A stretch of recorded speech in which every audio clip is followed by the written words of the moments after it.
तो छोड़िए, 7 जन्म में उनकी सरकार नहीं आएगी। ये अगर इस किसी भ्रम में कोई अधिकारी हो, कोई नेता हो, कोई आदमी हो, मुख्यमंत्री के बेटे को ये देश चलाने का हक नहीं है।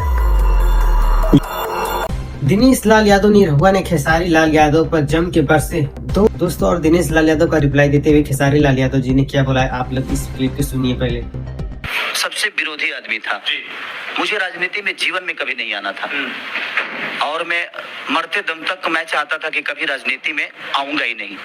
इसीलिए मैंने अपने वाइफ को अलग किया था कि मैं चाहता था कि नहीं, मेरी वाइफ इस चीज को लीड करे, क्योंकि लोग मुझे कहीं ना कहीं देखना चाहते हैं। मेरे विचारधारा राजनीति में भी आकर लोगों का सेवा है, तो भाई मैं संगीत के माध्यम से लोगों का सेवा करूं और मेरी वाइफ लोगों की, जनता की सेवा करे। बट शायद भगवान को कुछ अलग ही मंजूर था और अचानक से 1 घंटे में चीजें सारी बदल गई। 1 घंटे पहले पता चला कि नहीं, अब चंदा का कागज रेडी नहीं हो पाएगा। होटल लिस्ट का थोड़ा सा पंगा था उनका, सब कुछ रेडी था। चंदा मुंबई से आ भी गई, 3:30 बजे आई और ये 4:30 बजे की खबर है कि चंदा का रेडी नहीं हो पाएगा।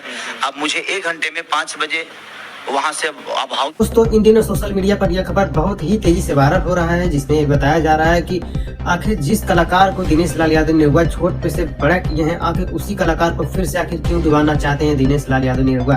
दोस्तों, हम बात करते हैं आज से 10 साल पहले की बात है, जब दिनेश लाल यादव, जब खेसारी लाल यादव का फिल्म सार्जन चले ससुराल, जब फिल्म सिनेमा हॉल में रिलीज नहीं हो रही थी कुछ पैसों के कारण, जो कि दिनेश लाल यादव खेसारी लाल यादव को 20 लाख रुपए देकर उस फिल्म को रिलीज कराते हैं। तभी से खेसारी लाल यादव को बहुत ही बड़ी पॉपुलैरिटी हासिल होती है और इस समय भोजपुरी इंडस्ट्री में खेसारी लाल यादव राज करते हुए नजर आ रहे हैं। खेसारी लाल यादव को भोजपुरी इंडस्ट्री में राज करते हुए पूरे 10-15 साल पूरे हो गए हैं दोस्तों। लेकिन अचानक से जब खेसारी लाल यादव आरजेडी पार्टी से चुनाव लड़ते हैं, तब खेसारी लाल यादव और बीजेपी के सारे नेता भड़कते हुए नजर आ रहे हैं। क्यों बीजेपी के नेता लोग सारे भड़कते हुए नजर आ रहे हैं खेसारी लाल के ऊपर? क्या है पूरी सच्चाई, आज की इस वीडियो में आप सभी को बताने वाला हूं, तो वीडियो को लास्ट तक देखना दोस्तों। अगर आप सभी लोग हमारे इस चैनल भोजपुरी मिसाल में पहली बार हैं तो चैनल को सब्सक्राइब जरूर कर लेना दोस्तों। चलिए शुरुआत करते हैं दोस्तों।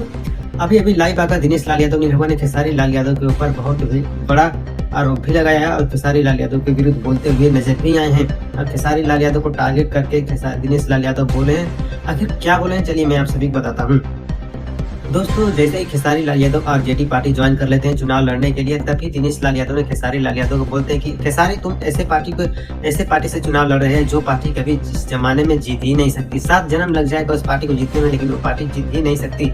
दोस्तों, आखिर दिनेश लाल यादव निरहुआ ने ऐसा क्यों बोला है दोस्तों? इसका कारण एक ही है, जब खेसारी लाल यादव आरजेडी पार्टी से चुनाव लड़ रहे हैं, तब की भी दिनेश लाल यादव जो है वो बीजेपी से चुनाव लड़ते हैं, बीजेपी उनकी सरकार है। इसीलिए दिनेश लाल यादव खेसारी लाल यादव से नाराज होकर, भावुक होकर खेसारी लाल यादव को ऐसे बातें बोले हैं दोस्तों, जो कि बीजेपी के तमाम नेता लोग खेसारी लाल यादव को ट्रोल करते हुए नजर आ रहे हैं कि खेसारी लाल यादव जी को ऐसा नहीं करना चाहिए था, क्योंकि सारे भोजपुरी के कलाकार बीजेपी पार्टी की तरफ से हैं और खेसारी लाल यादव आरजेडी की पार्टी से क्यों है, जो कि आरजेडी की पार्टी कभी जीत ही नहीं सकती। दोस्तों, बात करें खेसारी लाल यादव जब बीजेपी पार्टी का प्रचार कर रहे थे तब का, तो दोस्तों जब दिनेश लाल यादव और पवन सिंह और रवि किशन, जब ये तीनों लोग के प्रचार में, जब हमारे ट्रेंडिंग स्टार खेसारी लाल यादव जी प्रचार करते हुए जाते थे, तब खेसारी लाल यादव यह नहीं सोचते थे कि आखिर दिन है कि रात है, पूरा खेसारी लाल यादव दिन रात प्रचार ही करते ही रह जाते थे बीजेपी के पार्टी के थ्रू। लेकिन दोस्तों, जब खेसारी लाल यादव ने आरजेडी पार्टी ज्वाइन कर लिया दोस्तों, सारे लोगों ने खेसारी लाल यादव का साथ छोड़ दिया है दोस्तों। यहीं से लोग पहचाने जाते हैं कि लोग कैसा है, भाई कैसा है। राजनीति बहुत ही बुरी चीज है दोस्तों, इसलिए आप लोग राजनीति से बच के रहिए दोस्तों। खेसारी लाल यादव के साथ ऐसा हो रहा है, सिर्फ खेसारी लाल यादव के साथ ऐसा नहीं होना चाहिए था दोस्तों। आप सभी लोगों को क्या रहे कमेंट करके जरूर बताइएगा और वीडियो अच्छा लगे ज्यादा से ज्यादा लाइक कीजिए, कमेंट कीजिए, सब्सक्राइब कीजिए। धन्यवाद दोस्तों।